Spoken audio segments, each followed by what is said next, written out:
Told right now by Superintendent Dr. Talisa Dixon with the Columbus City Schools is that some Columbus high schoolers may have to resort to using COTA buses to get to school this fall due to a bus driver shortage.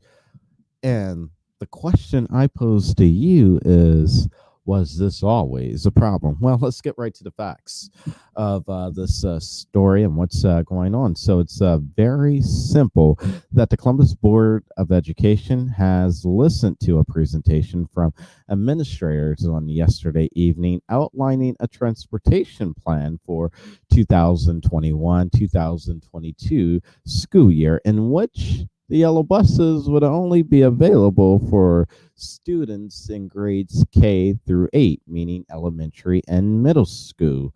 And students in high school would have to resort to public transportation utilizing COTA buses and utilizing not just COTA buses, but the existing routes. So, what that means is for someone who is going to Linda McKinley but lives in North Linden, they would have to resort, depending on the part of North Linden they live in. If they live on the very tip top edge of North Linden, let's say up by towards Carl and Morse Roads, they would have to get on one bus and then get off at the corner of Cleveland and Morse Road, then get on the number 6 and take the number 6 on down to Cleveland and Duxbury, and then walk up Duxbury to get to school.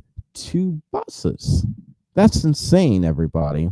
That because there's a bus driver shortage, we are about to see what I am calling right now.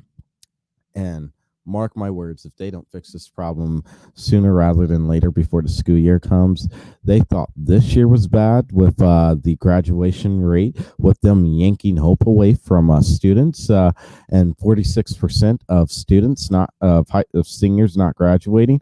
Oh, the rate is going to be much higher this year, baby. Mark my words on this, because high schoolers, they aren't going to. Some of them will, but the majority of them, they're already having trouble just getting to the regular school bus stop on time, let alone now you're wanting them to cut the COTA bus. And for some of them, that's 2 and 3 COTA buses. And the COTA buses in most parts of the city don't start running until between 5 a.m. and 7 a.m. How is this right? But you know what? We did learn yesterday that I didn't even know is this, that the proposal, yes, while it also applies to K through 8 students who live within the Columbus City School District boundary lines, but it also applies to those attending private and charter schools who are using Columbus City Schools buses for transportation to transport students to school according to Ohio law. But you know what? Ohio law, this is what I was saying and what I just learned. Ohio law doesn't require transportation to be provided for high school students. So what is they are simply saying right now, Dr. Talisa Dixon, who's the superintendent of CCS, and her staff, is that, look, up until now, we've been able to provide students with a luxury here in the largest school district in the state of Ohio. And a luxury it was. Now we can no longer provide them that luxury. I'm just saying, if this was a problem, if this is a problem now, and it's probably always been a problem, or a problem that they could have foreseen coming, and the pandemic has just shined a light on it. But not only that, you know what I would do if I was them? I know it's going to lose them money, but it would win them points with parents and their students. I know you have contracts with private and charter schools. Stop those contracts. Stop them immediately for the K through 8 students from allowing them to use Columbus City Schools transportation. And if you stop them, then your high school students would be able to utilize transportation. But hey, don't know what I'm talking about right here.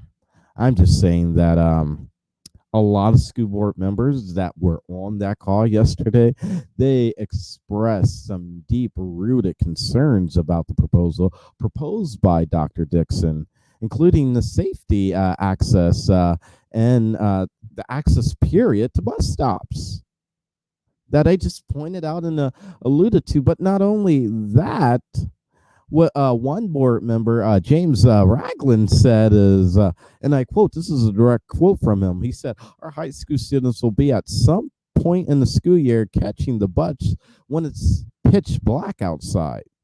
You've got to cross the street just to get to the bus stop in many cases. James had a point right there. He had a big point. And yet we don't seem to get that. But I'm not going on the attack, everybody. Listen to against Dr. Dixon. I'm just simply stating fact, especially when it comes to our black children here in Black Columbus, is that they already face a lot of obstacles just getting to school, let alone transportation and food and all of that before they are even able to walk in the doors. But now you're going to place yet another burden on them. And then we wonder why our graduation rate isn't as high as we would like, and our dropout rate is higher than we would like. You got to help me. And I know we do all that we can, but we can do a little better. We have to do better because we owe it to these children. Because keep in mind, until you turn 18, as my mama and my grandmama used to say, you are a child. It may have teenager in, but you are a child, especially if you're living under their roof. But hey, so the school year begins on August 26th, and the board is going to convene at their next board meeting on June 29th, right before the 4th of July holiday, to take a vote on this, or at least they're expected to vote on this. And based off of how the meeting went last night, I don't expect the vote to go down in a way in which everyone thinks it's going to go down. But we'll see. We're back right after this.